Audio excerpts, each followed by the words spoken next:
I was trying to explain to my wife tonight what it was like in the time period that we grew up in to have an absolute showstopper, argument ender, disrespect giving gesture that could trump any situation you found yourself in. Parents, principals, exes, bad friends, and enemies all melted. There was nothing that could be done when it was deployed. Mm-hmm. And was it taking a shit on the floor? No, and walking Johnny. away? I don't know where what fucking that would disrupt pretty much any of those situations you just described. No, I don't think so. I think it lacked. Does it have anything to do with Updog? No. Yeah, what is it? Is it like a gesture, like a physical gesture, like giving someone the finger? It's worse. Or okay, it's the suck it. Oh, okay, sure, yeah. Okay, yeah. Peach attitude era. Yep. I've watched kids try and dab. I've watched kids try and outdance one another. I've watched parents exude disappointment, but there was nothing that anybody could do to recover nor come back from that. And look, you couldn't lead with it. You could if you just like, hey, if I saw Johnny walking down the hall, he got an immediate suck. Yeah, but you know, that's but it is to your it friends. Is, but it's starting the show with a showstopper. You can't. You gotta. Yeah, you gotta build up to that moment. Yeah. Now is the crossing of the arms about to ask. I was just about considered to ask more or less vulgar than the just crossing. I would say crossing is less vulgar because it's more about the wrestling, because it's like, oh, we're DX, so yeah, we got to have the X, we got to do the crotch chop. But I think when you just do the regular chop, it's like all you're seeing is the genitalia. Wait, like, am I the only one that double dipped on each one? I'm presenting the genitalia to you. And then when you were like a fucking rockette or something, going from crossing to uncrossing. Yes. Every time. And then would you turn to your boy like too sweet and I mean, look, I always have been a very big man, so yes. Kevin Nash was a person that I enjoyed to say, like, I was the guy that would powerbomb. I also call Bobby Big Sexy, so he has gotten that into his head. But my parents did not know what to do with themselves when they saw this happening. Because the best thing about it was, like, that was many moments of your childhood, Bobby. Let's there was so much you could do with it, where it was like, it had a silence mode too, because you could be like, suck it, but the silence mode, you just had to do it. Like, if you did it, like, it meant the same. I mean, it's a little like doing the circle, like just doing it low. You got to do it in the belt line, and then you can get a punch or something in. But but it was like, hey, we're just in class. All these fucking desks don't have anything in front of them because they're fucking school desks, of course. And so you can just kind of look at somebody, and the teacher turns around and all the kids stand up while the teacher's there just chopping at it. That's a fair point. We can't do the circle thing anymore. It's been co-opted by right-wing shitbags. But like back in the day, that was the finger game. Well, here's a kind of related question. How confused and or irritated were your parents when you explained the concept of Jinkos to them? My parents, Like, I don't think that they were confused. I think they were embarrassed. And again, it was it was a different time, kids. it was a situation where I had to buy him my, like I was spending my money. Yeah. But the worst was when I would ask, "Oh, hey, it's your birthday. What do you want?" I want Jinkos, everything. One pair of Jinkos. And so, wow. but I think I did the kid on the pocket. I did redeem myself a bit when my parents looked out the window and they saw me going probably 5 miles an hour with rollerblades on, and the flaps of my Jinkos behind me was enough to be, wow, he's onto something. But yeah, I don't know if I was just slightly young enough to miss Jinkos, or if they just weren't a big deal at my school, or if I just personally thought they were always stupid. But that was never a thing I ever had to worry about. The first time I saw a kid wearing them at school, I was like, "What is happening? Why are your pants so big?" And then I was like, "Actually, maybe I would kind of want those." And then they were really expensive, and my parents wouldn't buy them for me. So there was a time where I was riding my bicycle with my Jinkos on, and I had a full-on CD booklet in one of the pockets. I had I had a Sony Walkman and maybe like a handful of batteries in the other. Why couldn't Jinkos exist in the time of hobos? This would have come in. Dude, you could carry way more in those than a bindle. Oh my God. What a time. And so hang on. I'm not trying to call your wife out here. She's a lovely person. I've met her many times. She is relatively close to you in age, though, right? Like, was she just not aware of the DX? I'm not saying your wife watched wrestling. I would never assert something so heinous, but like, she had to be aware of it. She lived through the same time. So would you like to know how this came up? Is that what you're asking? Like, how did we get to this conversation? That's not what I was asking, but I would also love to know this. Did you crotch chop your wife and she had to go, "What are you doing?" She told me to suck it audibly. Oh, okay. And I was like, I don't need to know what happens in the P's bedroom. Let's. I was like, you haven't earned that word. You haven't bruised your thighs to that word. What are you talking about? You can't say that. If you're bruising your thighs, I think you're doing it, one, a little too much, and two, a little too hard. I'm not doing it enough. Not doing it enough. Oh God, yeah, it's just two giant calluses on Bobby's hips. Just beating my hips in. God, Bobby's doing that all day long in work meetings because all they can see is the neck above. Is like, that's the best part of it. Now you get into a call, you're like, God damn it, and it's just, a couple chops. Anyway, Chase said, video games. It is what a time to be alive. Here we are in the wake in the air of Keigh-3. Sorry, one more issue we need to clear up. You when you're doing the wolf pet, the Too Sweet, and you said Kevin Nash. Now Kevin Nash did the Too Sweet. Yeah. But Kevin Nash was not in DX. He was in NWO. He was in NWO, he was in Wolfpack, he was in all these other things, the Outsiders, but so like that's not like, I'm sure he's done some crotch chopping. No, Johnny asked if after you did it, you turn on your buddy and say Too Sweet. Right, you do the Too Sweet. So my question is, if we were all in DX, who would each of us be? Johnny obviously is X-Pac because he sucks. Cool. But like for the other two, like, thank you. Is this like I'm the Shawn Michaels and you're the Triple H? Or the other way you're around? Triple H, Chase. Are you the Rick Rude? Maybe. I'm Sting. Sting was not in DX. Old.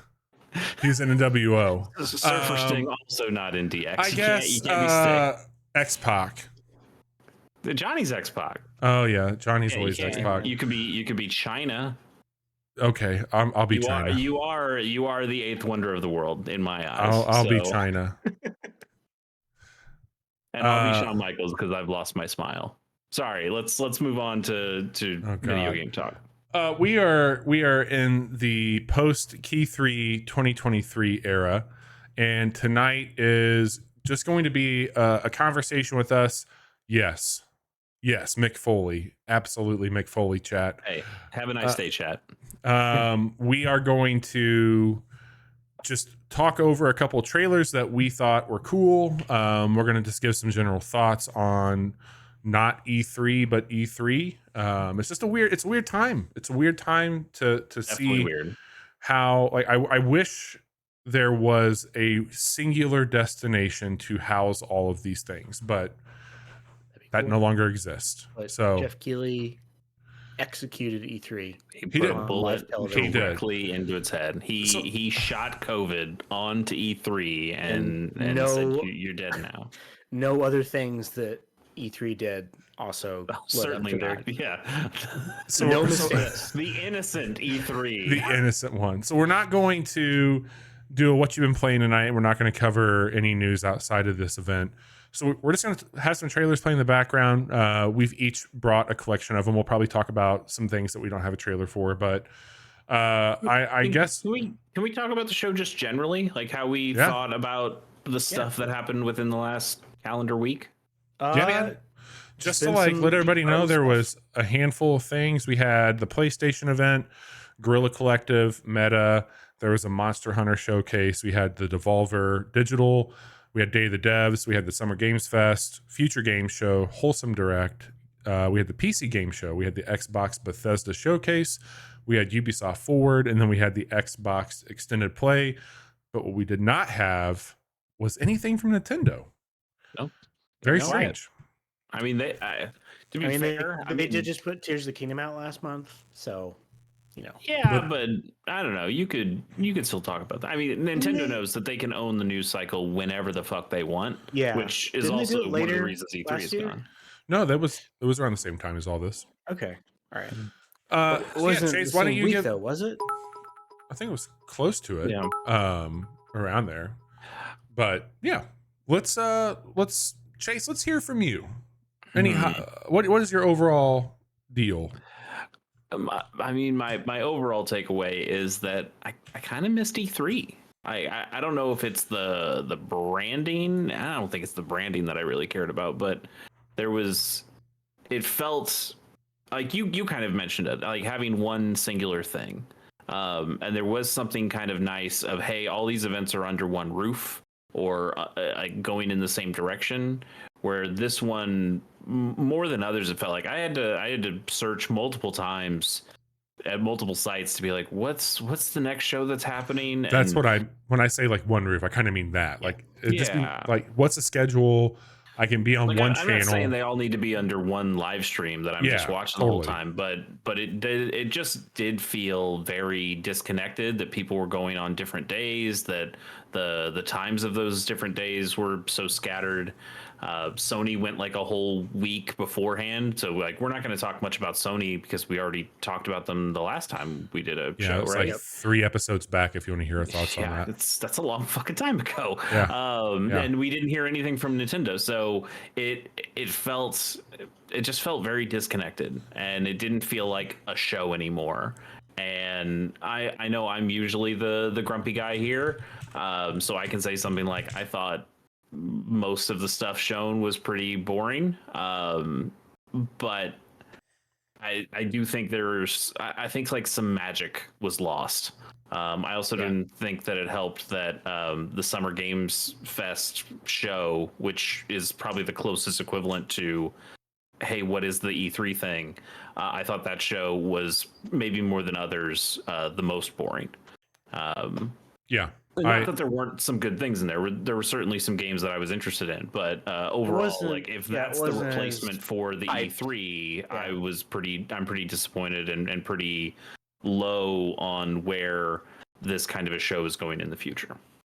I don't want to sound too old and dated here when I say it, but I also think in the age of the internet and just the dialogue and that's the rate it happens, things get leaked and spoiled, and you kind of know what's coming, and that didn't used to be the case as much. There would be some leaks, of course, but like I remember the days leading up to this last week, like there would be trailer leaks. I mean, fuck, Atlas had a hell of a go with it this time. Yeah, they did. And it's not uncommon. It's been happening for a few years, but it does make it feel as, it doesn't have the impact. We kind of know what's expected. It used to be like, I wonder what news is going to happen. Where now it's like, man, they've been talking about shit from a few years ago. We're probably going to see some stuff on. And I so think that's totally a fair point. And we can continue to blame stuff on COVID, but there is certainly a case of we've been waiting for some of these games for a really long time to just surface and to hear anything about. And outside of a couple, we got barely anything. Like the only thing I heard about Perfect Dark this year was the developer going, "Hey, we didn't get canceled. We didn't like the game is still happening, even though there were a bunch of layoffs at the Embracer Group. Like we're still making the game." Like, okay, I guess you are, but also I haven't seen your game for years now. There was that big conversation with Dev Twitter today. I don't know if any of you saw it, but I think Corey came out and commented on it as well. That the life cycle of a development is like instead of 2 to 3 years, it's now like 5 to 6 years per game. And that's fine. That's fine to me. Like games can take a long time, and I understand that. But I think there is also something about these games. It just feels like they get announced and then they go into the fucking vault for a decade, and then maybe we hear about them again. And then even when we do hear about them, something like Skull and Bones, which I don't want to spoil anything here. The thing they showed with Skull of Bones was some assholes singing a fucking song. I know, man. And the trailer was playing in the background that also didn't really show anything, but we didn't even get to see because it's just the assholes singing their fucking song. Well, hey, it's gonna be okay. There's a closed beta happening in August. What are you doing? So I think that if they could, they would have canceled that game a long time ago. Yeah, but they're legally obligated to put that game out. They're not legally obligated to make Beyond Good and Evil 2. No, because that one's dead as fucking dirt. That awful Fast and Furious game, like that. No, it's the same exactly. So I do think that even though the show might have been lacking and compared to other things this year, I think Keigh-3 does a damn good job of bringing people in, and I think he knows how to schmooze. He does his thing. Like, that's fine. I will say, personally speaking, we had been talking on the show for weeks now about Microsoft and what they needed to show up and do, and I think they did some impressive things for me personally. I don't know how everybody feels, but I think they showed a lot of cool looking games, and they made me very curious about what's going on with Starfield, having pretty much kind of wrote that off. Like Chase, I don't know if it was the company that was there, but you stuck for the whole thing. I was surprised. Like that was something I was going to bring. Like I thought you would be out pretty quick. That game could still be trash, but I walked away from that show feeling I know what this game's looking to do. I have a good look at it. I feel a bit more informed and inspired by what they're showing. And I got to see some games I didn't know about coming from that studio. And I think they just had a very strong presentation this year. I thought they did a good job. Xbox as a whole or Xbox, Bethesda? Yeah. Okay. The Xbox, like that Xbox Bethesda chunk of time. The Bethesda thing felt necessary. Yeah, for sure. I feel much better about that game than I did leading into that moment. Like I've been pretty down on it for a long time. But I think what they showed off. I feel like you guys have been relatively positive, if neutral at the very least. Starfield? Oh, dude, I think I've been very cautious with that one. Like, okay, yeah, maybe we just haven't talked about Starfield enough on this podcast to have. Yeah, I didn't like Fallout 4. Fallout 76 is a fucking joke. Yeah. So it's dude, my take on Starfield had left like me not talking to my cousin for a few weeks. Like it's been something that has definitely been like an area that I did not think it looked great when they did that first show. Yeah. And I think what they showed here was better. Like you said, Bobby, I feel like I have a better idea of what that game is now and what they want you to do. I still, we were in that call watching this together. I still have some misgivings about what how much depth there is going to be outside of like the one or two areas they talked about of, okay, here's like your big city, your big hub city, everything happens here. There might be like one more big outpost at another world that you go to. Yeah, but it's it like seems like a lot of it is No Man's Sky. Yeah, maybe. Maybe that's because the planets are all generated, and then they plop down these like things that they made onto these planets. Yeah, but I didn't feel like I saw that much of hey, we just went to a random planet and look at all the cool stuff there is to do here. It was, hey, let's go to a random planet and it's pretty, and there's some life here in the same way that there is on No Man's Sky, but I didn't see like a lot of gameplay opportunities. I didn't see, and not that I'm necessarily asking for this, but I didn't see like the Red Dead Redemption 2 style. Hey, there's just like a bunch of story stuff in these worlds that you can go and stumble upon. And I'm gonna guess there's some of that in there. Like there is in Fallout games, there is in all the games that they make. But they specifically talked about like having that environmental storytelling that you'd expect.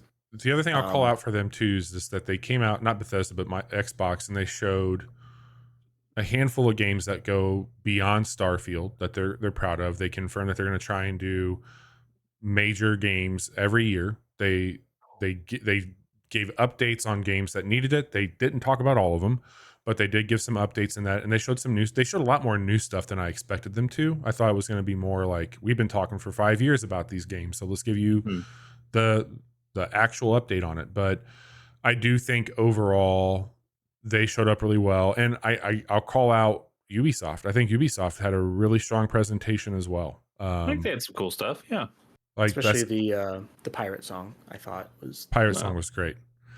Well, why don't we let's go a little bit deeper. And Chase, you've got a handful of games here, and we're just going to start playing some trailers. Let me kick over to that.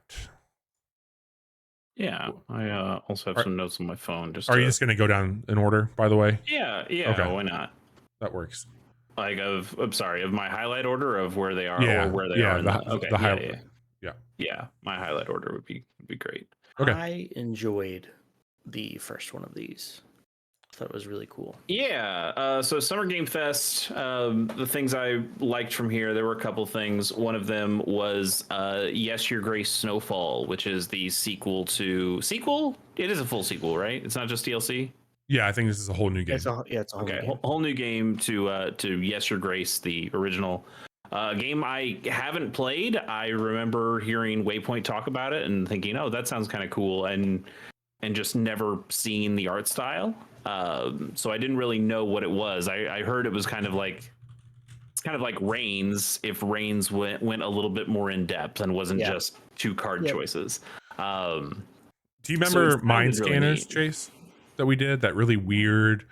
It was like almost like WarioWare-esque. You had to like hack into people's minds to find out if they were so that's Brave at Night, same studio. So I think that they do some really cool stuff with like character association and just like personas. I think they're a very fascinating studio, but that's the same people. Nice. Well, I thought this trailer was really pretty. It made me realize, oh wow, the art style is way cooler than I thought this game would have had. I thought it was going to be like more super menu based. But it looks awesome. In fact, I've now wish listed the first game on Switch. I'm sure it's on Game Pass. Yeah, I could just play it now, or I could wait until it gets cheaper on Switch. You can play it right now for free. I could. Oh wait, never mind. It's not on Game Pass anymore. Well, there you go. See, it's in my Steam library. It's like $3. Game Pass giveth and Game Pass taketh away. Yeah, I could totally play it on Steam as well. But yeah, I'm now pretty interested in that, which is a series I didn't even know I was going to be into, but seemed pretty cool. Nice. So that's Yes, Your Grace, Snowfall. You can wishlist that, as Chase called out, and that is a 2024 game. Chase, what else you got? Also from the Summer Game Fest, although they showed it off more at Ubisoft, was Prince of Persia: The Lost Crown. This they're going back to side-scrolling Prince of Persia. which was I've only played one Prince of Persia game, and it was Sands of Time. It was not Sands of Time. It was that reboot one that had you with like Jake Gyllenhaal.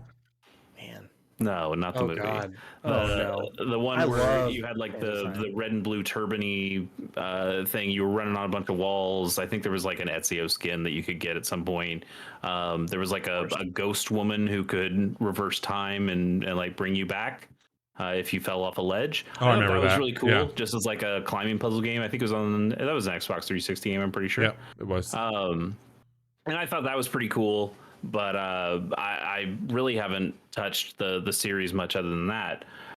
So I don't have any big nostalgia for that old pixel-based original Prince of Persia. But I do really like what they're showing here. I like I like the idea of going back to the roots. I like the blinking time powers that are going on that they're showing off here. I'm not a big Metroidvania guy, but I was really impressed with this trailer and what they're doing here, and I'm kind of in. Looks very, very good. I can't remember if this was this 2023 or was this next year? I don't remember. Ubisoft original January 2024. So by the time you get done with all the holiday stuff, you'll have a little game waiting for you. I was also just incredibly impressed at the Ubisoft conference when I forgot his name, but the dev came out for this game and talked extremely passionately. He had really good timing. He was super well spoken about how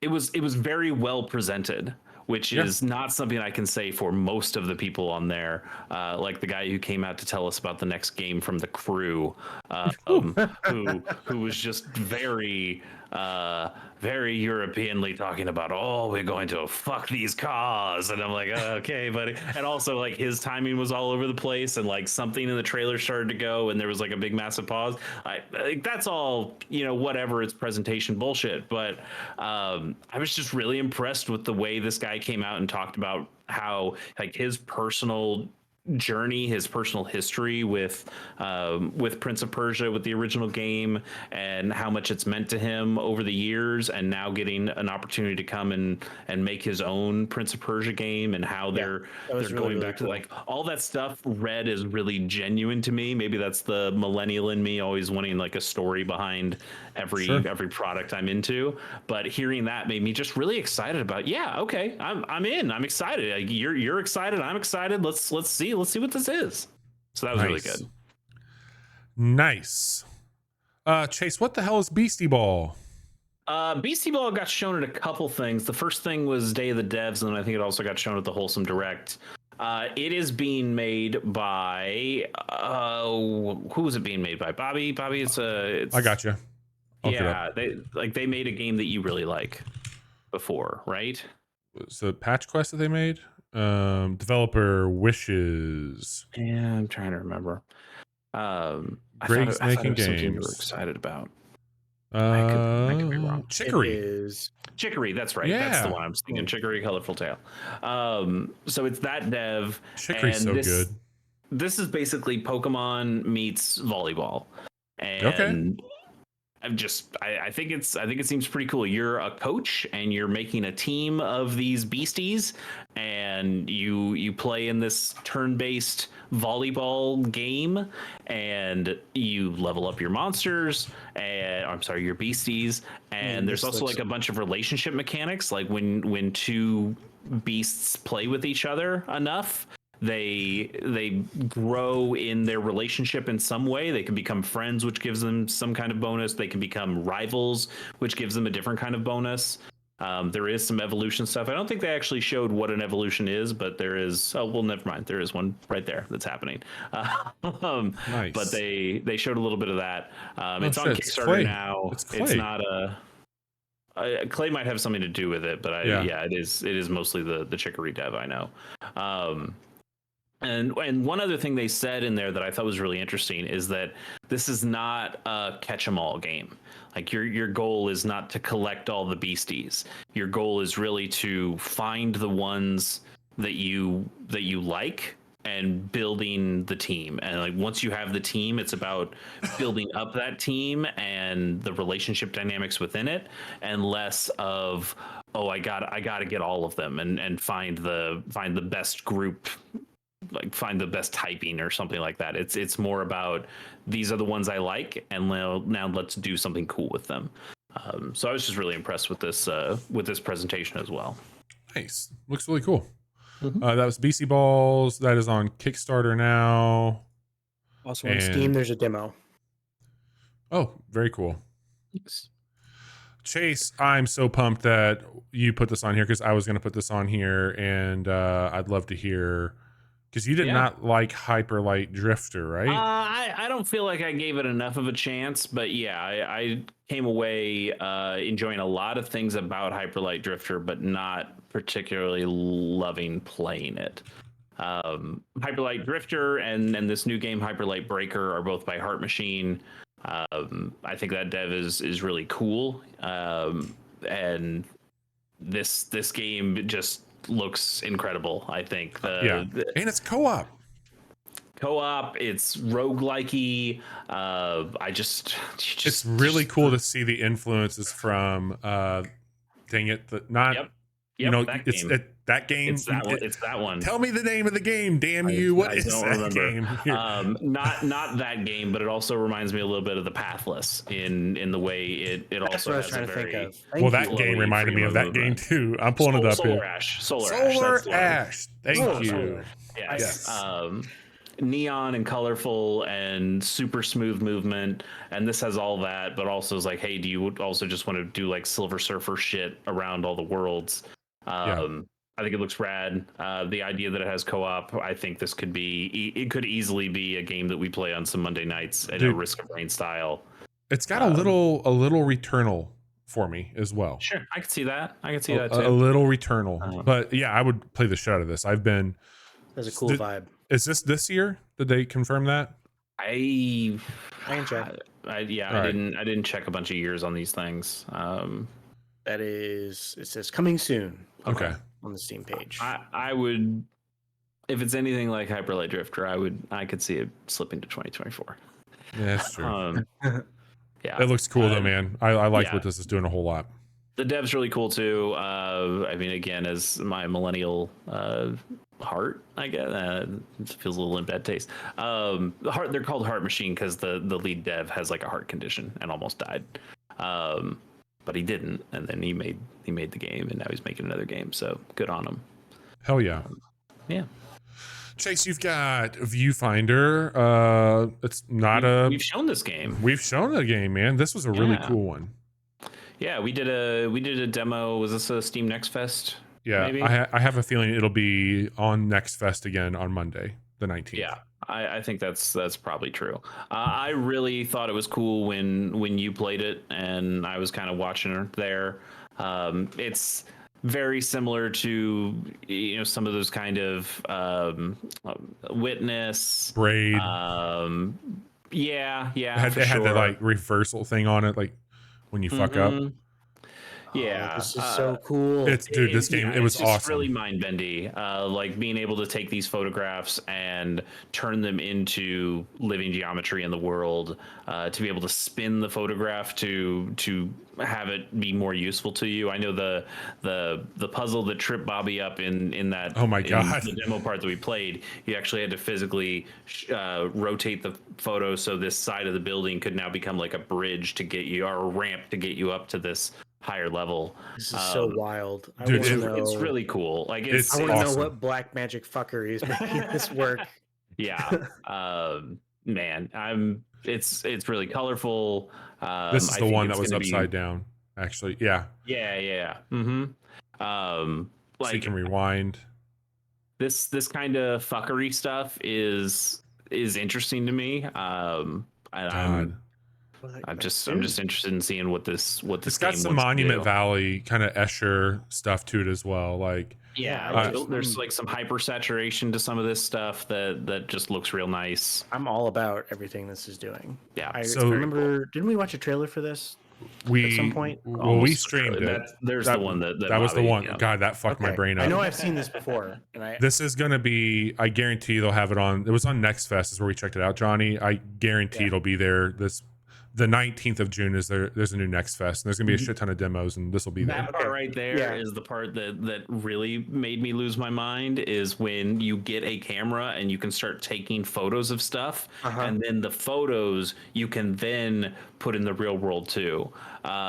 So the idea that it's not just you're finding photos on the ground and you have to kind of figure out where they go. You're making it yourself. Yeah. You literally can take the photo and then you literally can put it where it belongs. I think that's.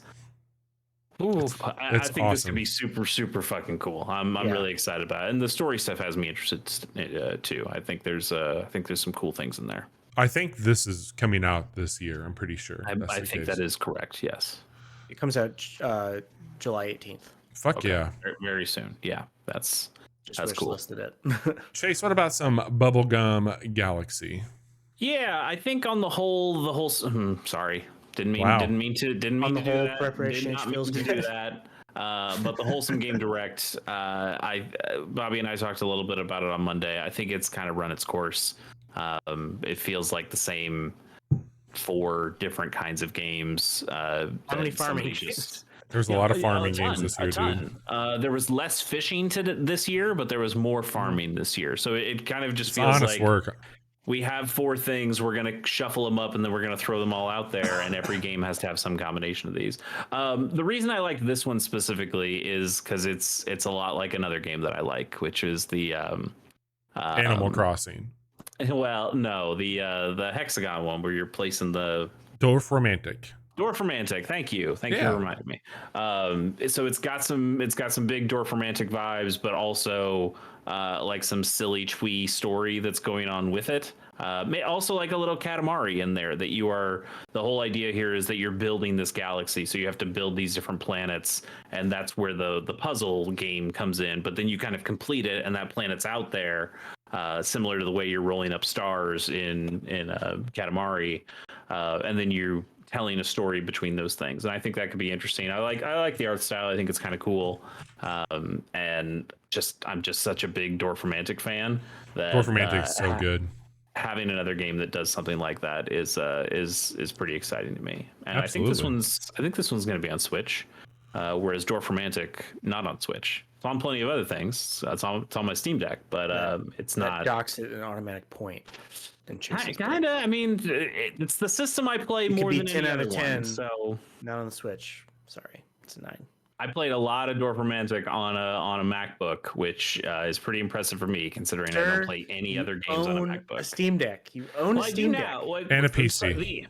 The original Dwarf Romantic is what I played as part of that itch bundle, like that first itch bundle, and so I played it a lot there. And then when the actual version came out, they didn't have a Mac version, which I thought was very weird. It's like the itch bundle had a Mac version on it, and I know that wasn't the full game, but you were doing it. And then the full game came out and said, no, fuck the Mac. And I was like, what are we doing? Hey, Apple is serious about gaming now. Well, yeah. If there was an Apple Arcade version of Dwarf Romantic, then we'd get there. Station to station. Yeah, speaking of Apple and Apple Arcade, Bobby, do you remember that the game by the Golf Peaks devs that was about trains and putting the tracks down? Yeah, that puzzle game that was really fucking hard. Railbound. Railbound, yeah. This seems like Railbound, except maybe a little bit bigger. And I have the demo downloaded for this. I'm gonna give it a shake before the weekend. I would love to see this maybe Monday. on Casual Monday. You know what this is? This is Bobby Bacala's this is Mr. Rogers' Neighborhood. Yeah, I could see that. I got excited because I wanted to like that one train game and I didn't. This train game though looks pretty cool. That's pretty neat. Yeah, I mean a lot of the art style is doing a lot of the work here. I think this kind of tilt shifted voxel. I mean it's tear down. It's adjacent. It's a little adjacent to the HD 2D thing. Yeah, it's not exactly that art style, but it is in that world. I would like to play an RPG in this world. train remake Super Mario RPG like this. I would love that. Just remake Super Mario RPG. Period. Do anything, please? But yeah, I think this looks really cool. I agree. I'm excited to see more of this. I hope the puzzle mechanics are fun. Yeah. But just the way it looks and moves, I want this game. Come back Monday night, everybody. We're going to stream this damn game for you all right here, 10:30 p.m. on Monday the 19th. Chase and I will be showing you station to station demo. That's cool. Yeah. Next for me, I've got a handful more here. Sorry. That's all good. It's weird to hear me be positive about things, right? Yeah, I'll take it. Next for me is came from Xbox, and then Capcom also showed off more of this on their show. Yeah. This might be my game of the show. Oh, really? Yeah, it looks maybe I'm a fucking weeb. I'm willing to admit it. It just looks so bizarre. Yeah, it's got a fucking style for sure. Yeah. It's just neat. It's like it's what Returnal was kind of given as far as vibes goes too. Like it feels it's fucked up, but in a way that I find intriguing. Yes. Yeah, this kind of feudal Japan mysticism stuff. Like this is an action game, third person action game. I don't know how far it's going to be, like from Souls to DMC. Where does this game land in that Monster spectrum? Right. I hope not. Give me a charge blade. Let me get in there. You know what? That's probably better. Like from just because this is being made by Capcom. Let's take two Capcom properties. So on one side is Monster Hunter, on the other side is DMC. Where does this one fall? And I hope it's closer to DMC, but not completely. I don't want this to be like full combos and everything like that. But I just the colors, the art style here that's going on. Fucking trip, It's got a draw to it. It's got this Japanese folklore shit that's happening. I really, really dig that. It's got like a Persona vibe as far as like some of those enemy types and like the way that they would look. Yeah, I mean, Persona is absolutely from their enemy to SMT stuff. Those enemy types are certainly inspired by many different mythologies, but Japan, kami stuff, kami the gods that like live in all nature stuff in Japan. It seems like that's going to be more or less where this game is going. A lot of Shinto kind of stuff. That's really neat. It's really cool. So this game is I've just been calling it Path of the Goddess. Forgot what the beginning title is. Kunitsugami Path of the Goddess is what it's called. It looks really cool. It's coming to Xbox. They showed it on Xbox, but it's also coming to PlayStation and PC. Hell yeah, it's going to be on Game Pass. The one bit of like actual gameplay we saw just showed like this really fluid animation of this dude just fucking up these spirits with his sword, and I'm like, yeah, okay. If the whole game is like that, color me interested. I didn't watch the extended play from yesterday. I don't know if they got to check any of these games out, but we didn't see anything there. Check. That was the one show that I didn't see because I think they said there was going to be some new stuff in there, but mostly it was just going to be showing off more of what they've already shown. Chase, what if the world we lived in today is their utopia? Well, that's a great question, Bobby. This game is coming from the creative director, that guy Hoshino. Speaking of SMT, yeah. So this is not an SMT game. It's not a Persona game. It is from the guy who was the lead on Persona 5. And you don't say? Yeah. Couldn't tell. But this is Atlas. This is Sega. And this is a brand new game. So after the Persona 3 Reloaded remake thing and Persona 5 Tactica both got announced or both got leaked, I think a lot of people were kind of going like, I guess there's not going to be any cool new stuff from Atlas. And then they're like, oh, actually, here's the thing. I don't know if I love that guy's work specifically. There was a lot of writing in Persona 5 that I thought was pretty bad, especially at the beginning. We've talked about it quite a bit, but this just looked wild, and I'd like to see more. I want to see more of what it is and what it does, how it plays. This game is called Metaphor, and then I think it's got like a subtitle that I don't remember. But But see, yeah, there it is. Metaphor Fantasio, or yeah. This just seems neat. Seems pretty cool. I've not really gelled with the mainline SMT games. I do like Persona, but I haven't really touched the other games that they've made. So I'm interested to see kind of where this falls in that spectrum too, or if it's like a whole new style of RPG game from them. What about fringe Persona games? Where do those fall for you?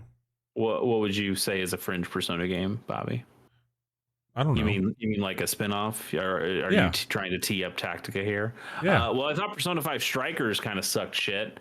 And the Persona Q games are not really my thing, even though I like some of the stuff that they're doing. Persona 4 Arena is not necessarily my favorite fighting game. The dancing, you know what, the dancing games aren't bad. The music rhythm games, especially the first one, the Persona 4 one, because it has actual cool story stuff in it.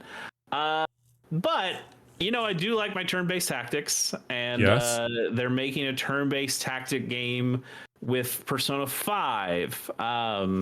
Maybe not the Persona I'd want to see you do a tactics game with, but I don't mind it. They had some cool characters and some cool designs. I don't know if I love this art style. I do not. But yeah, me neither. It's like halfway between Persona 5 proper and the Persona Q games, which was like full chibi, but it had like it was so stylized that I think it looked really cool. This one is kind of somewhere in between, kind of in a no man's land, and I don't love it. It's not quite like Persona SD. I'm hoping that the voice work and the gameplay is enough here, because I don't like to look at this. Yeah. Tactics games, I do love them, but I also it's something I talk about in a. You also have standards. Yes. Well, I'm very particular with a genre that I hold near and dear, and it's something that I go into more detail with a blog post that I wrote that I'll tell you about at the end of the show. But this game has me kind of thinking like, okay, if they pull this off, it could be really, really cool, and I'll love it. But also after games like that Digimon Survive and a couple other ones that I've been playing recently, it's like, I like turn-based tactics games, but people can fuck them up real easy. Yeah. And I hope that doesn't happen here. But I like the name Tactica. I think you came up with a cool name there. That's good. Maybe somebody just hit a typo and hit the S when they meant to hit the A when they meant to hit the S. But I love it. Tactica, great name. Leave the A. It's cleaner.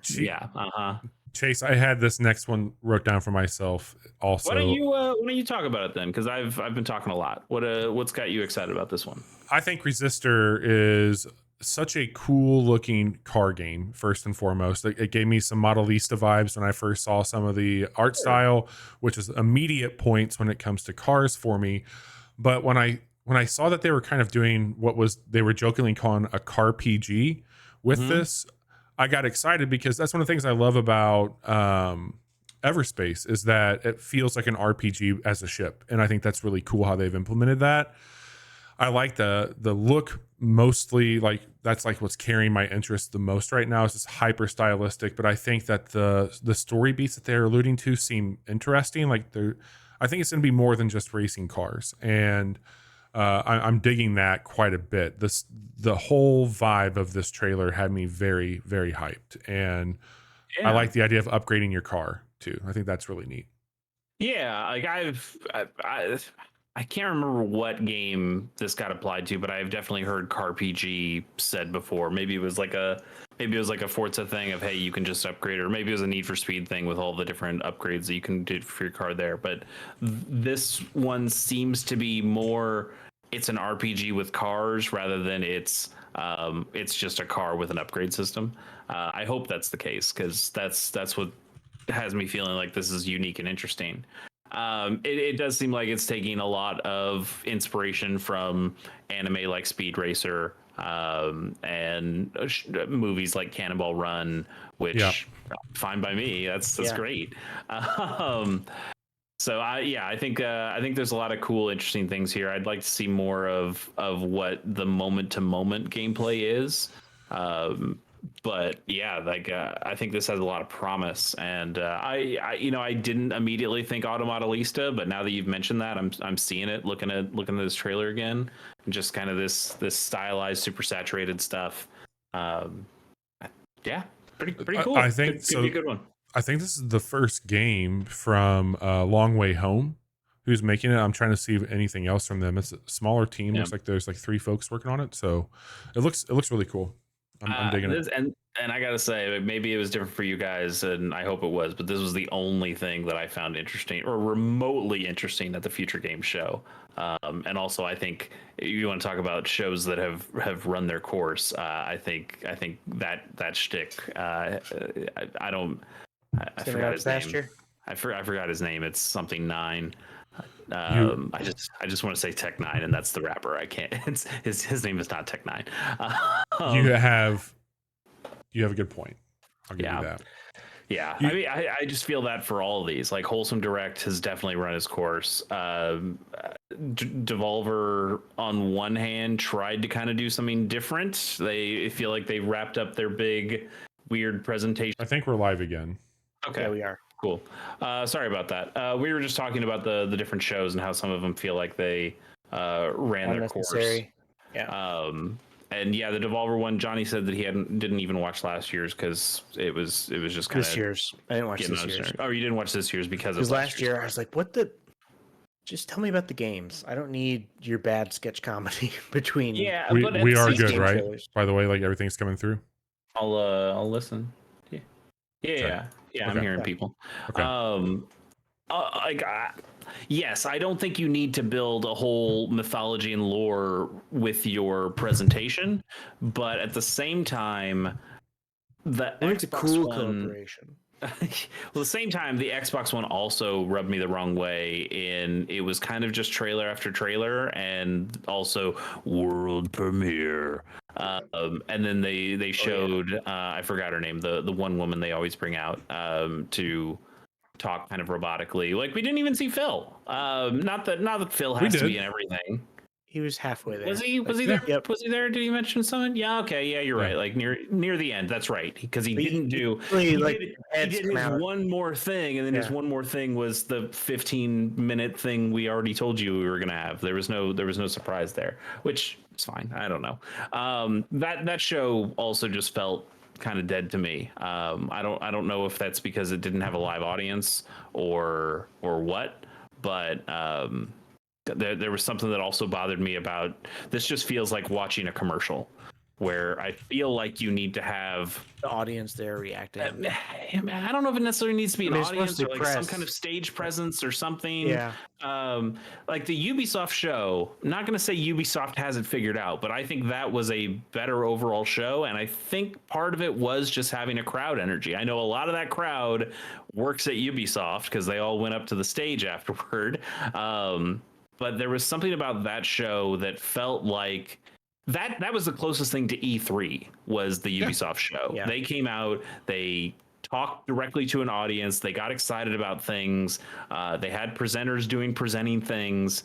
Summer Game Fest had a little bit of that too, but yeah, the part of it was just like watching the Xbox things. Like this is just watching a commercial and then watching Devolver and the Future Game Show was just watching a story be told that I don't care about. I didn't need that framing device. The Future Game Show. It's fine. Chase continues the trend of picking games I think are cool with Sulfur. Yeah, Sulfur was cool. This was part of the PC gaming show. Wait, maybe I'm getting mixed up. The PC gaming show is the one that had the guy who has 9 in his name. Yeah. Sorry to the Future Game Show. You were also kind of boring, and I didn't even think about you. That's how bad it was that I mixed you up with the PC Game Show. The PC Game Show Sulfur. I think this game looks neat. Roguelike first-person shooter. It's got some Tarkov vibes to it. Yeah, some dungeon. I mean, just seeing here with all this menu stuff, it certainly has some Diablo / RE4 vibes to it of just the inventory management. It's an extraction game too. Oh, is it really? Jesus. Yeah, that's what this is. It's a run-based extraction game where you're trying to get out with your loot, and that's what they were showing there. Like that's where I call the Tarkov thing. It's very much like a Tarkov, but I don't know if it's PvP. Yeah, so far anything they showed looks like it's all PvE, like a roguelike thing, which is fine by me. I think the art style stuff is pretty cool. I think the action here is neat. I didn't really almost like kind of a cutesy art style, but then you're you're doing a lot of murder. I wasn't sold on it when they were just in the cave, and then they had a different area that they went to, and I thought, okay, there's something cool here. They've got some ideas. So that's one I'd like to see more of and potentially play myself as well. Also that crafting stuff. I've kind of gotten off the crafting train, but the idea of, hey, here's like a bunch of things that you can mix, and now it's a different kind of different kind of bonus. That stuff seemed interesting to me. Yeah. I also just really like the name Sulfur. I like this logo too. That was cool. You can smell it from here. Now talk about some style. Yeah, I mean, eventually, this trailer. So when you guys watched the PC gaming show, I watched like a archive of the stream. Was that stream fucked? Did that stream like go down a bunch? I don't know. I don't think so. Okay, because is the video all fucked up? No, not our stream. Not our stream. The PC gaming show stream. Yeah, when they streamed the archive is all messed up. Maybe it was just the archive that I saw, but I was watching the IGN archive of it, and multiple times during the show, it went down. And IGN had like a not a technical difficulties exactly, but it did go to like a different screen of like, we'll wait here until it's less fucked. We'll be right back. And then it would pop into something else. And one of those pop-ins was halfway through the Citizen Sleeper 2 trailer. So it kind of snapped back in. Thankfully, Bobby had already messaged me like the day before going like, hey, did you know they announced Citizen Sleeper 2? I was like, I did not, but that sounds rad. And then they showed it off. So that game, Citizen Sleeper 1, I know we were a little up and down on it, really high on it in the beginning, and then kind of petered out at the end. I didn't even play the DLC because I think that was the problem. We even mentioned at the time is like that game. I think I had a really good story from beginning to end that felt authentic to the story that I wanted to tell. And also, I was a little bit tired of playing it near the end, so I kind of took the out where I thought it was appropriate and got out and didn't experience the rest of the stuff. And it wasn't a game I felt like I wanted to experience again and again and try all the other things out. I had my story and I was finished. Hearing that there's a 2, seeing that this is potentially a separate story, it better be a separate story. It is. It's a whole separate story. You have a crew this time. You have a derelict ship. Because my sleeper assimilated into the fucking ether. You can't put me back in a sleeper body. I'm gone. Find a reason. This is a whole new story. A whole different sleeper that also escaped from this thing. Sure. I'm kind of interested to see it again, to literally and figuratively roll those dice and see what happens. And hopefully it's balanced a little better to make it more exciting from beginning to end, instead of just really exciting at the beginning and then realizing that the game isn't really going to give you a fail state and then just kind of coasting and being okay. So in that sense, I'm pretty excited about what Citizen Sleeper 2 could be. Mm-hmm. And also that art style still fucking rips. It's such a beautiful looking game. That artist is incredible.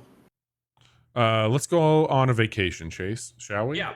This is the last one from me. This is also at the PC Gaming Show. This is Nova Roma, which is a city builder for ancient Rome. And just the art style got me, as most of these do. It's just pretty. I love the colors. I love the stylization to this stuff. And then the idea. So when I play SimCity, specifically SimCity on the SNES, because that's the best one or the only good one, whichever you prefer. I don't like when bad things happen. I don't like when a fire pops out and I have to deal with that. It can be fun to go into the mode in the SNES one where it's like, hey, here's a disaster. You're going into like a scenario where it's like an extra challenge of this disaster just happened. You have to figure out how to unfuck this city. That can be a neat little puzzle thing. But when I'm just building a city, I don't want anything to fuck up this city. Right. This game is absolutely about fucking up your city, because I don't know if you know anything about ancient Roman mythology. Everything was peaceful and fine, and yeah, well, one, they stole it all from the Greeks, but two, all of their gods are dicks, and there is a system in here where you can piss off the gods, and the gods will pay it back in kind. So like in here, the Jupiter / Zeus gets angry that you didn't do enough for him, and he just summons some lightning to come and fuck up the dam around your city and flood the whole place. There you go. And so I really like this idea. I think if I can get in this headspace of this is not necessarily a game about city building, it's a game about management with the gods. I think this could be really cool. And Case, you know I love a city builder. I do know that about you. And I love ancient Rome. So yeah, I'm way into what's happening here. Yeah. Nice. This was super rad. This was one of the last things they showed at the PC gaming show, and honestly, it was one of the coolest things I saw this entire year. Did we get a date on that, or even a time frame? Is that just coming soon? I think it's coming soon, but I think it also has a demo out right now. Okay, cool. And that was it for me. It's not saying that there weren't other games I wasn't interested in. I know somebody here is going to talk about a Star Wars game, but for me, that was a decent handful of games, but I don't think there was much of anything outside of Nova Roma and Path of the Goddess that made me go, I absolutely have to have that on my system right now. Yeah, looks very which cool. To me means this was kind of a down year for this style of show. But I feel like you guys have some stuff that you were more positive on and more excited about than me. Yes, water is wet. We are checking out Assassin's Creed Mirage. This is a callback to the I guess everything prior to. Really, I mean, 3 is what they're going back for. Like, this is going to be more like the Ezio. This is going to be even back to Altair. Bobby's. They have a filter you can enable to make it look blue. I know.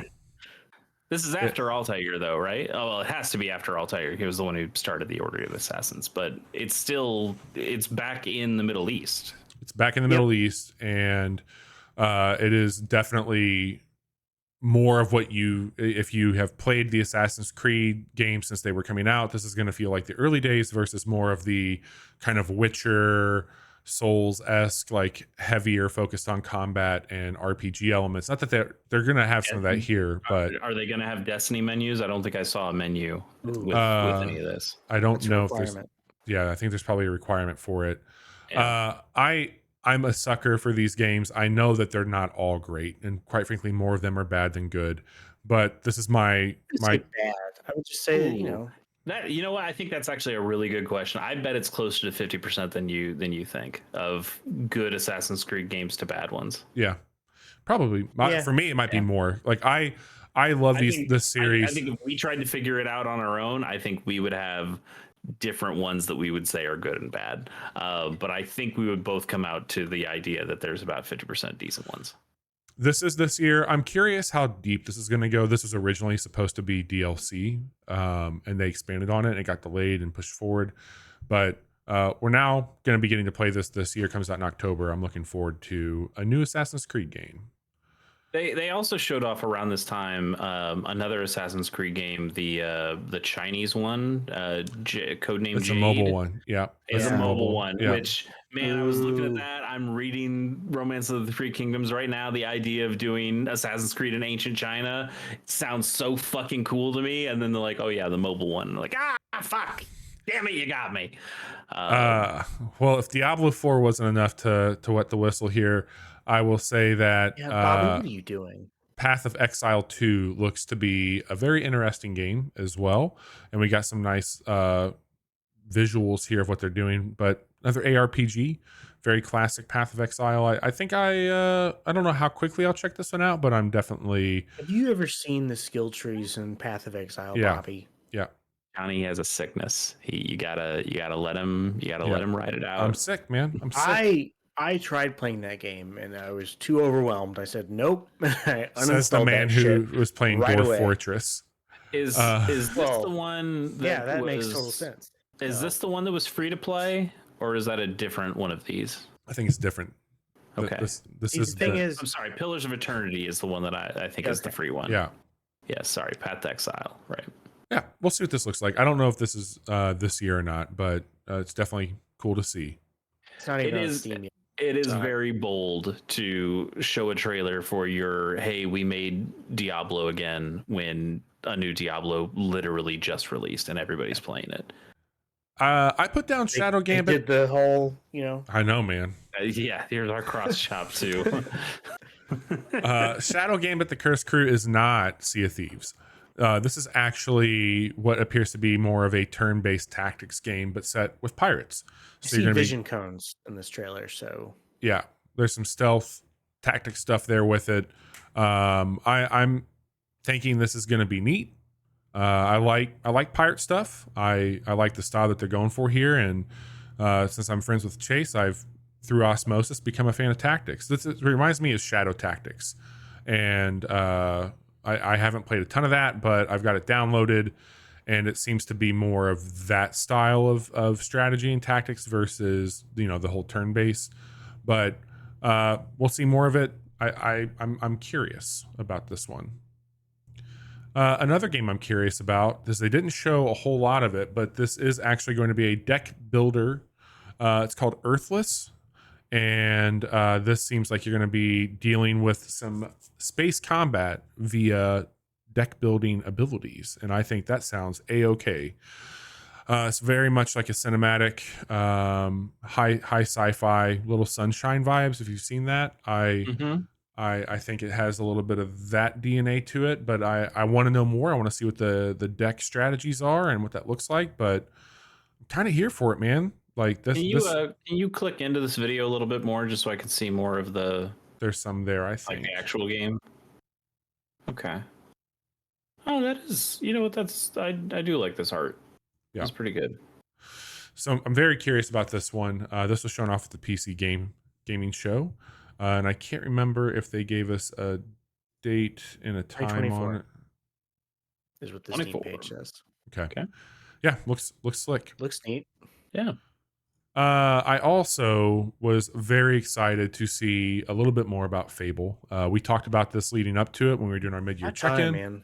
I think a lot about Playground Games. I think that they do a great job of what they're doing. I'm curious to see this engine in another facet. And I think that this style of kind of mockumentary almost that they pulled into it, I feel like they nailed the tone for Fable. I don't know if the rest of it's going to be there, but I think the tone was nailed. Yeah, I love Fable and Fable 2. I'm a big fan of British humor. Having Richard Ayoade in there from IT Crowd really scored some big points with me. I mean, he just tonally fits this perfectly. Yes. Perfect. And do you think the swords are like actually cars? And because they're using their I don't know, whatever engine. Like what? Oh, okay. Sorry, I had to process what the hell you were actually saying. You know what I mean? Like, well, it was simpler for us just to use a car and then reshape the model. Everything's a car. Yeah, I could see it. I know that this was captured in engine, and I think it looks really cool. I like the style. I didn't know if they were gonna go like basically just redo like that very big feet and hand kind of Kingdom Heart look for Hey, as long as I can still fart on command. I mean, Richard here is a giant, so his hands and feet are literally big. So. Yes, but proportionally to his body. Fair enough. I get you. I'm very curious. I've been a little apprehensive. I'm not gonna come out here and say that Peter Molyneux is an incredible game director or anything like that. He is a visionary, Chase. What are you talking about? He sold me on the original Fable, that's for sure, and I still like the original Fable better than any of the other ones. I know people like 2 the best, but I like the first one. Having a Fable game without him at the helm just feels weird to me, and I wonder like Metal Gear without Kojima. Yeah. There's like an auteur piece to it, and I know games are made by thousands of people, and it's not all just him. But I do wonder if you need a fucking psycho like Peter Molyneux to make a Fable game a Fable game. Remember that game he made that was a big cube? I absolutely remember. I was in like the beta for it. I got one of my photos submitted, so it was like a big photo of my face that people were plugging away at until they chipped away at it enough where that part was gone. That's incredible. Yeah. And then the winner never got his money. No, he didn't. Because of course he didn't. Of course that didn't fucking happen. If you want to see more of our take on this next game, go back to our VOD and check out the Casual Monday from this week, where Chase and I played some demos that came out from this. But Jusan is the next one I'm going to show off. This is Don't Nod, and this is on UE5, I believe. This game looks so fucking good. The lighting, the textures. It's a little bit like Quap, Johnny. You have to use your left and right triggers to pull yourself up, but they're doing some strong emotional storytelling because, of course, they are. It's Don't Nod, but when I think about Quap, I think strong emotional storytelling. Yeah, you definitely feel some strong emotions. But this is there's no dialogue in the game. There was a lot of maybe not storytelling. There's a lot of philosophy in getting over it. That's Fadi's other game, like these. There's stuff in there, and I don't know if somebody had it on their list. Maybe we'll show it later. But Baby Steps, the new game that got announced from him, looks insane. It looks insane. But this one looked really cool. You and I, when we were talking about it on Monday, definitely has like some grow up vibes. Yeah, for sure. And you said like mechanically, there is like you mentioned Quap there. Like there is like this real mechanics to moving your arms. I equated it also to the Astro's Playroom. Yes. The gorilla part or whatever it was. That one specific part. Yeah, seems really in there. It seems cool. Totally. Next up is maybe one of my favorite things I saw throughout the whole week. And this was shown at the Xbox presentation. It's called Dungeons of Hinterberg. And I think this game looks fucking rad. It gave me, of course, it gave me some Zelda vibes. It gave me not Roller Drome, but damn it, what was the one where you had the guns and you were roller skating, doing the tricks? Was that not Roller Drome? Roller Drome, that's right. Yeah, you got it right. A little bit of that. Game looks awesome. This game looked so fucking good, and fun style.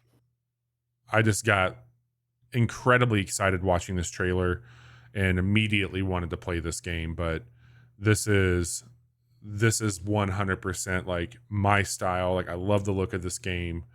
It had a great sound to it when we were watching it. It was, I had no idea about this game. This was a huge surprise from the presentation for me, and I'm so pumped that this is going to be a Game Pass game that we get to check out.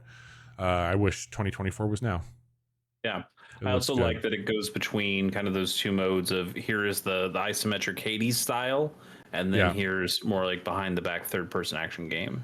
I got it. The sword here is called Paper Cut 2.0. I think that's really cool. Also, pretty good. There's just some great stuff here with this one. I got just a handful left. The next one I have is one that I think that we should all check out when we get a chance to. This is also at the Xbox Showcase. This is a game called Towerborn. Towerborn is being made by the same studio. Why am I forgetting this right now? Johnny, look Banner at Saga. Banner Saga. Yes. And the name of that studio. When that was showing up, I was very surprised to see what this game was, because I kind of assumed it would be, not that this isn't dramatic, but this seems a little bit more lighthearted for them. Yeah, sure. Banner Saga is very. Oh, it's very macabre. That game's fucking bleak. Stoic is the name of the developer. But this is a side-scrolling beat 'em up almost. It looks like maybe like RPG side-scrolling co-op fun time. It looks like something that we can have a really good fucking time playing together. I like the look of it a whole lot. It sounds like a game that they're going to be putting potentially seasonal stuff into. I don't know about battle passes and whatnot, but maybe they're going to keep things going. It looks neat. I think being on Game Pass, this could be a very cool game for people to hang out and play together, especially all the cross play platform, all that fun shit. But it looks really fucking cool. And another one here that I think has been announced for some time, but is Leica Aged Through Blood. This has another great look to it, and it is a Motorvania. So we've had our Car PG and now our Motorvanias, where you are on a motorcycle. Just making up words over there. Doing some shooting and a little platforming. Looks like it's got a cool story and vibe going with it as well, and doing tricks on a motorcycle. Who would not want to do something like that? I do love how much they were like deflecting bullets with the bike itself. Yes. That does seem fun. It looks really cool, man. Got a little trials, like the way that you can slow down doing some of your shit. I thought that's really neat. This is definitely one I'll be checking out. I don't want to bring the mood down, but the thing it reminded me the most of was My Friend Pedro, which that game disappointed us a lot. But from the standpoint of side-scrolling, slowing down, doing some shooting, doing some tricky stuff, absolutely in the same vein. This seems to have a little bit more. Well, I don't know. My Friend Pedro had a lot of promise and just didn't end up executing on it for me. But hopefully this feels a little bit better to play, because I really like the idea. And published by Thunderful, so they've got just another cool game they're putting out there. And coming this year, so exciting stuff. This game also not new to this presentation, but they did show. Is it Minikos? Is that Minekos? It's Mineko. Neko is cat in Japanese. So thank you. They want to get that in there. Mineko's Night Market. I just like the look of this, man. Like, this looks like a cozy little thing to check out.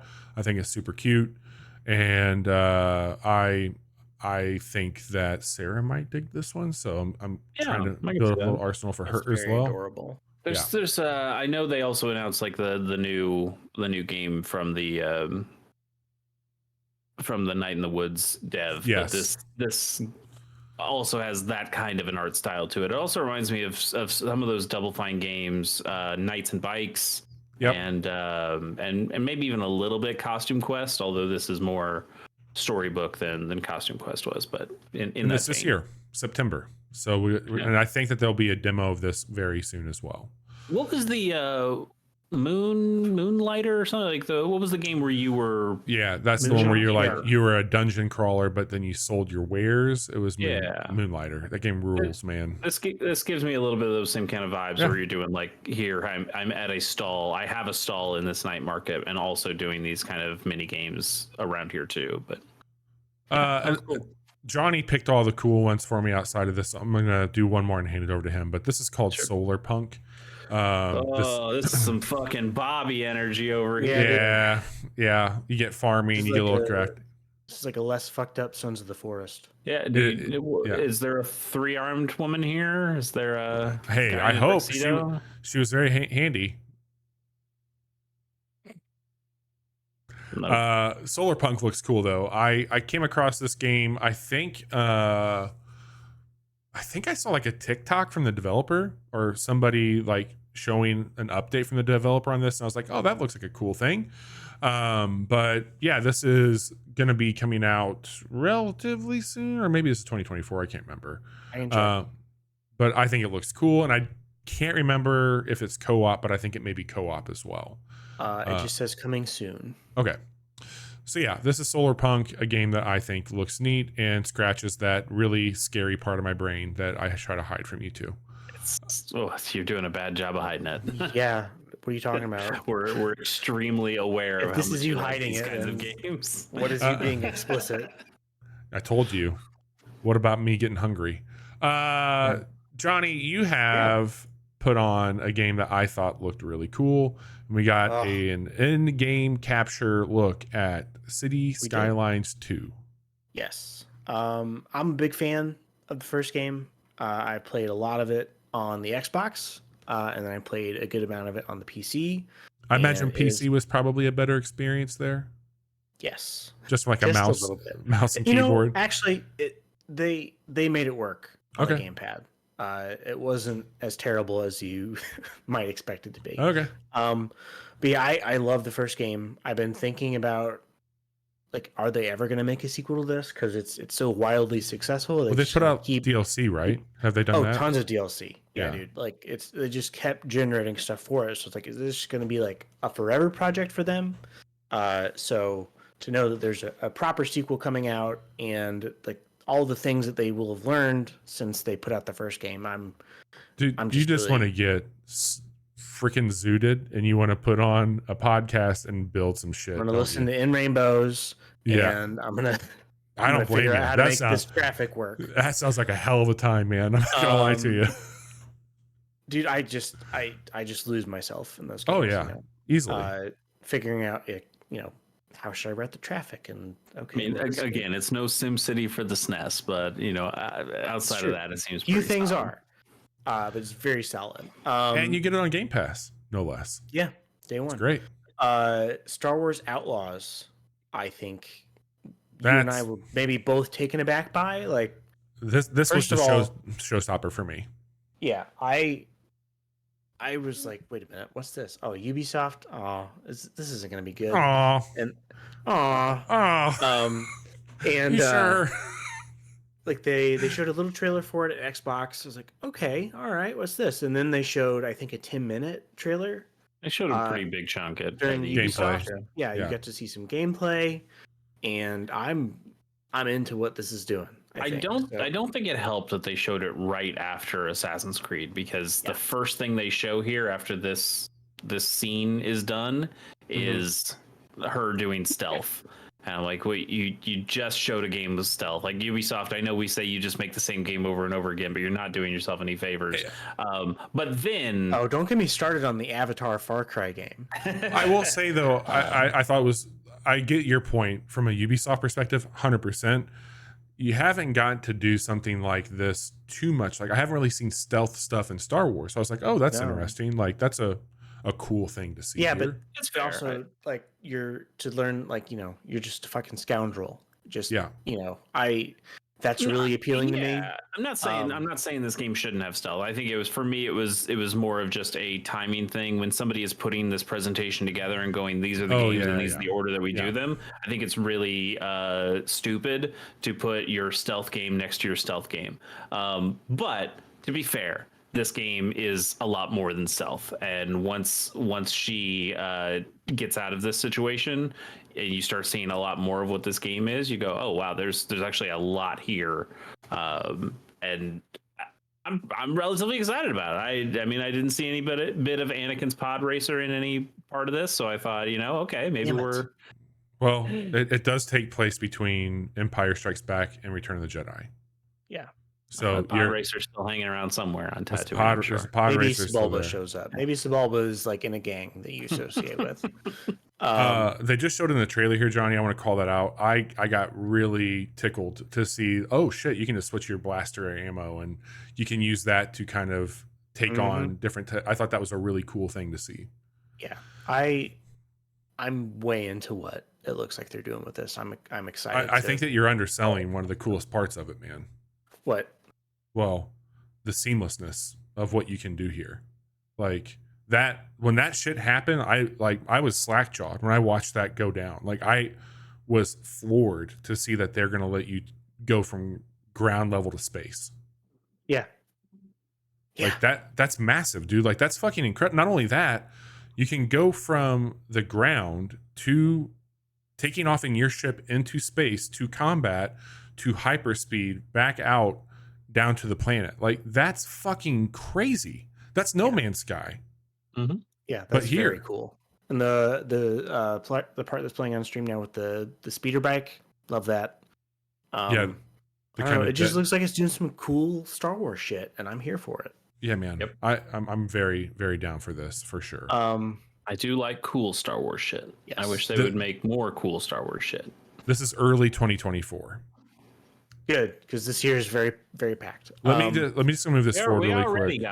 We already got a third-person Star Wars game this year. We can do one a year. Yeah. So this is the part taking off. Then she gets up there into space, and this is all just taking right off, going up. It's no real load screens that we saw, and just it's very cool. It seems like it could be really cool. Agreed. I'm excited to see more.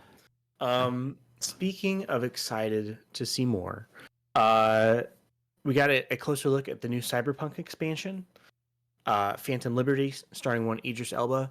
And what's most exciting to me is hearing how they have completely reworked almost every facet of this game. Even in the base game. Mm-hmm. Yep. Changing the way that stats work. They're no longer linked to your clothes. Just a huge list of all these things that they're changing and improving, like the police, and just like it sounds like it's going to be. There's a whole different ending for the first game now, if you want it to be. Like this feels like if they were given enough time, this is maybe what they would have put out. Chase, there was multiple people tweeting saying, if you've not played, don't play yet, and if you are playing, stop. And no problem. I think that you should definitely. I'll tell you what I told Johnny. It's on the wheel. Fate is there to decide when I play Cyberpunk 2077 again. There's never been a game that I wanted to have be my favorite game more than Cyberpunk. And I did play like 25 hours or so. A lot of hours. Not for what it was doing, man. I know, but for anything, 25 hours is a lot of hours. I stayed up until it's what it took you to play Persona. I started the game and I did not quit until I saw the title screen like 8 hours later on the same day. So I dropped it, and ever since I've been like, I really wish I could go back and play that game. And I feel sorry, I'm not. I don't know. I wasn't trying to be shitty. The idea is like, I feel like you put a lot of time into that game, and it's not that you had a bad first impression. It's that you really gave that game the college try, and it didn't live up to it at that time. I know it's easy to think I'm always just being shitty, but in this specific case, I was not. Yeah, so I'm going to be picking this up, and I think, like Bobby, you played through it last year. You had a much better time. Totally. And I've been thinking about it. I think about this game at least once a week. Like, hey, should I play Cyberpunk maybe? And I feel like September 26th is the time that I'm gonna jump back in and try and play through that game. Hell yeah. This next one is a sequel to a game that I feel like is kind of a crime that I've never played, just given the things that I'm into, and that is Alan Wake 2. So this is coming out October, right? October 12th, I think. And it's a sequel to Alan Wake, and it's going to be more of a survival horror type game, and it also has 2 different characters that you'll be playing. Deep inspiration from HBO's True Detective, if you've seen that. Which you mean Max's True Detective? God. Yes. The one to watch for HBO. Oh my God! Stop it. There was a Jason Momoa commercial for Max before Spider-Verse that played, and I wanted to throw up in my mouth. I mean, you made the joke about just the A, it's cleaner. Somebody made that joke with drop the HBO, Max, the one to watch for HBO. God damn it!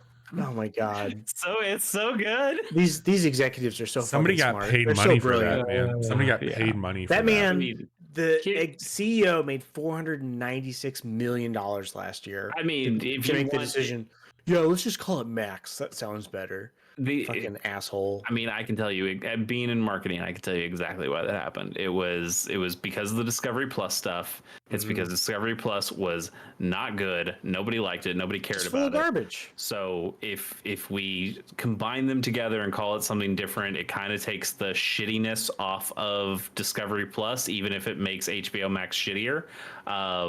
And also to just do this, I think it's going to be a very short term thing of calling it Max subtitle, the one to watch for HBO, because that is a way to put a band-aid on this situation of, oh god, they weren't happy when we tried to take away the HBO out of HBO Max. What if we slap it in there to appease people, which isn't appeasing anybody, but the idea of like, oh, it's just a transition until we can just start calling it Max and can drop the subtitle and, So and everything will be fucking fine. But it is all just it's not even really a cash grab. It's just to your point about CEOs and executive vice presidents and that kind of shit. It's just to try to make them sound like they didn't fuck up here as much as possible. Oh, they'll be fine. They'll be fine. So moving on. It looks good. Mm-hmm. Yeah, I'm excited to check that out. Starfield. Yeah, man. Heard of it. I watched it when it was live. I watched about half of it the next day, and then I watched Nextlander. Watched it when it was live. You could have watched it with us. We were watching it live. Where were you? You were watching Spider-Man. I watched the archive. I watched You goddamn right. And I watched it live. I don't even care about the game, and I watched it. I care about it now. I feel much more positively about this than I did going in. I've been real down on Bethesda and this game, and like it seems like the time that they were given to do the work that they've been doing seems like maybe it's going to pay off. The shooting looked impressive. Shooting looks good. The shipbuilding.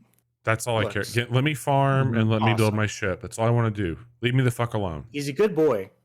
It also just he's always going to be on the ship. It seems like it's got a little bit more personality than what we saw before. Yeah. I really liked when they were talking about the NASA stuff and the way they incorporated that into the design of like what would NASA look like, 20 years from now. Now we're not going like 100 years from now, but we still want some of those things that look and feel modern to today's standards, like this kind of space stuff, but maybe NASA like punk is the word you're looking for. That was not what I'm looking for. I know it's a word that they said. I don't like it. I don't appreciate it. But I understand. I'm just saying, there's a word to describe the thing that you're trying to describe in so many words that you could just say NASA punk, and people would be like, "Oh, okay." I'm the dude playing another dude. I refuse. I refuse to do that. But I think the art style stuff they're going for, I like it, is pretty neat. I'm gonna be the biggest asshole farmer pirate you've ever met. I'm gonna go and steal a bunch of shit from people who don't deserve it to fund my farm. And you're gonna feed other people with it, or are you just hoarding it all for yourself? I'm gonna go sell it to buy new shit to make my ship massive. See, the thing for me, I did like when they showed off, here's like the ships, and you can kind of customize the ships, and at first it's like they all kind of looked the same. I know they all had like little differences, and then at one point they just showed like the big man made out of like shipping containers. I was like, okay, this is gonna be all right. I was like, this is me.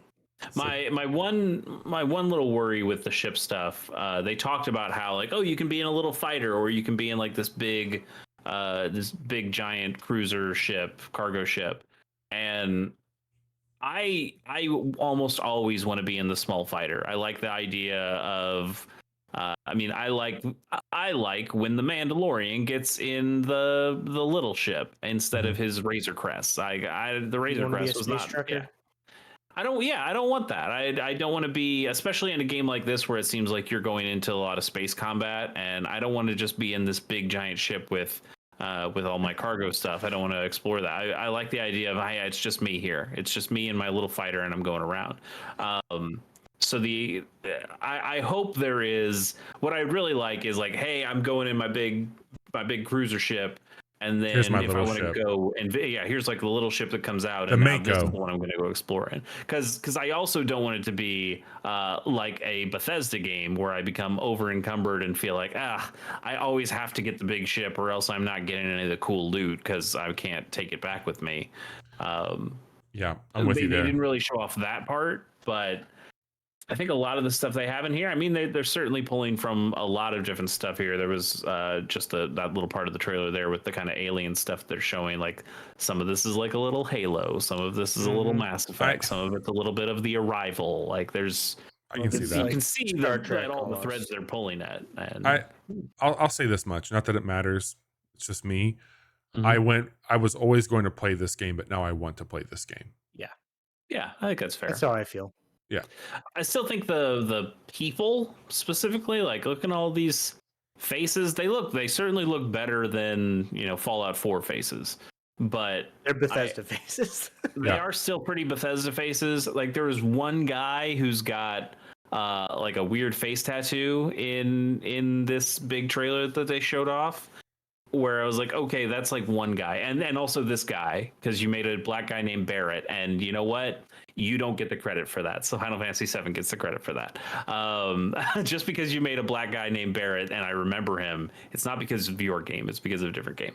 I still feel like a lot of these people feel boring. I did say there was more personality. I think that's more in the world design and the ship design. I think these people look fucking boring, and it's a game about space. You can do kind of anything here. I'm not asking for it to be Mass Effect or Star Wars where everybody's like crazy aliens. I don't mind if you want to do this more grounded universe, but it's fucking space. Let somebody have wild pink hair. Let somebody have some crazy facial hair, or a lot of rings and shit going on. And a lot of these people just look like, I have a normal medium cut haircut, and that's it. And I feel like that's really boring when it could be really exciting. Fair. And Johnny, I do like this little robot though. I like the robot with the long arms. Oh yeah, he looks great.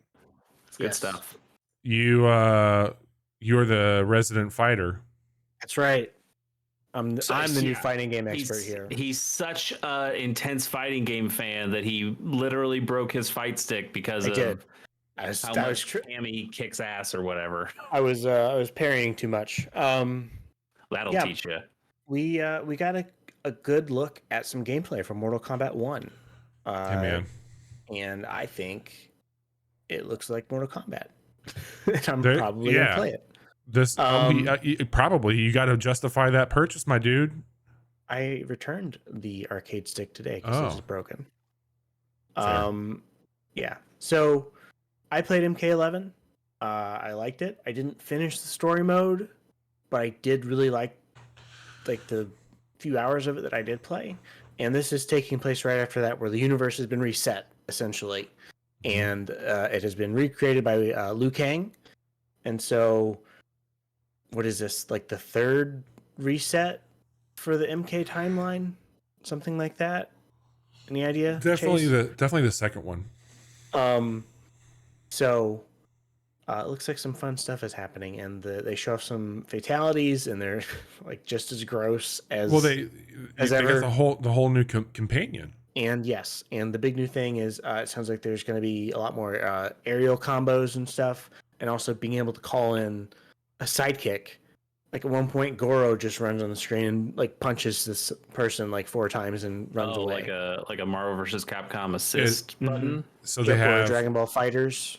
You pull one button on your controller and then you use the face button. So it's what's crazy about that also is that you can have another version of yourself there. So you can have 2 Scorpions. And then you can really do some, like, because you can pull them in mid combo and extend it and do stuff like get over here and then get over there. Yes. Yeah. Here, get over here, get over there, get over everywhere. Yeah. Yeah, that's a ska band. It is. That's a ska band. Yeah, I don't know. I think it looks really cool. I'm excited to play it. Yeah, totally. Look, there's a ton of stuff there. It was it's always nice to pause and celebrate games. Like whether or not the shows were great, it's cool to see stuff. There's an absurd amount of video games shown this past week, and there's been a ton of demos out, even more coming with Next Fest. There's all kinds of ways to experience this stuff. It's cool. There is one more I'd like to talk about, and I don't mean in the show on a downer rant, but there was one game that I saw that absolutely made me sick to my stomach, and that was Hidden Door. I think this was part of the PC gaming show. This is the one that is AI generative shit, the video game, where like a woman in the trailer that's going on, the woman is telling you about how the game works, and it's basically just kind of a chat GPT, except they also throw some images on there. But the pitch was so weird it's like it's essentially what they're trying to do is they're taking the AI director that they've heard that, tell me about that. And they're actually making it AI, and they're making it like a dungeon master that's walking you through these things, and you're interacting with it and having this. It looks like Reigns, the video game for mobile, but you are like you're communicating like you would to Chat GPT. And on one hand, like I can see like them justifying to themselves, we're doing this right. We're not stealing from artists, because look at what we've done. We've gone out and we've actually purchased the license to these worlds. We've purchased the book rights or the story rights to the Wizard of Oz, and so now you could role play as a flying monkey in the Wizard of Oz, and you can. We've taught our AI language model based on all the words in Wizard of Oz, and now we think we can build a story for you and just generate stuff through there. And then they had like a few other books, none of which I'd ever heard of. And then the most galling thing to me is that this woman is like, and like, wouldn't it be cool if you were in Star Wars? And I'm like, you are not gonna get the fucking Star Wars license. Like, she's selling a false bill of goods at that point. Like, honey, Chase, I don't think this is. We were supposed to end on Mortal Kombat being gross, and now you've got this. One, I just think AI stuff generally is still pretty gross. And this one really made me feel bad. Of like, there are a lot of cool video game storytellers out there, and you're telling them all to go get fucked as we try to make the game that can do everything for you. There's already what is it, that AI dungeon? It's just called AI Dungeons or something like that. What do they say, man? You can't put the toothpaste back in the tube. Is that how that goes? Yeah, so, I don't think we need to encourage it though. Like this thing just it's not encouraging it. This is just what the fuck it is now. Like, this is happening. Like, we can't slow it down unless people just say I ain't buying it. But I thought that was happening with VR. Yeah, I ain't. And there's fucking headsets everywhere now. So just because people are making headsets doesn't mean people are buying headsets. Dude, I'm just telling you right now. If you thought that was over, Apple's about to make everybody have one on. But Apple One is not a VR headset. Like, that is not what that is. It is mixed reality. It's AR stuff. It's a very different thing. And two, we've talked about this before. Right now, $3,500, people are buying it for that. Like, you'll get some people, but you misunderstand Apple fans, man. I worked there for over a decade, dude. I've watched it happen time and time again. It must end. All right, let's try and end this without bringing up AI or VR or Apple. We've got a fun week planned for you as we are celebrating summer games.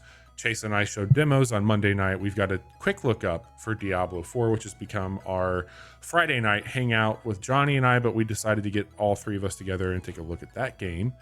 We talked about the trailers that we liked tonight.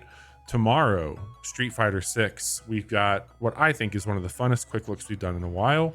for a game where all three of us got together and watched me. That's right, me beat up random strangers. Game guy. And then Friday, Johnny and I will be joined by friend of the show, Jason, and maybe another friend of the show, or even more friends of the show, for some Diablo time. And it'll be a good time. But yes, that quick look for Street Fighter goes up tomorrow. You can follow along with all those things in our social link, which is right here in chat. And Chase, you've been busy as well. What do you got going on? Yeah, a couple things. One, I mentioned it earlier in the podcast, in the stream. I wrote a new thing for Gamers on the Go. You can go to gamersonthego.com. I wrote about my experience with Mutant Year Zero, which was the fifth game, right? That's how that works. May's the 5th month of the year. So. The 5th game for my backlog roulette. There were some things I like about that game and some things I didn't, and I talk a lot about the kind of specific things that I like in turn-based strategy games. It's a genre I really love, and how Mutant Year Zero in some ways achieves those and in some ways does not, and just kind of where my thoughts ended up with that. The next game, if you didn't catch it, that landed on the backlog roulette is Codename Steam, a game that I've tried playing before and really do not like, but my good friend Jiggy-san put it on the wheel and it got selected. So I'm gonna have to play that game again and give it another shot and see how I feel. That game also a turn-based strategy game, so there might be a very similar article coming out in the future with that. And then also. Another podcast that I do is called Pilot Program. I do it with my good friend Piers Corshane. We watch the first episode of every television show ever made. We are on episode 11, and that was The Shield.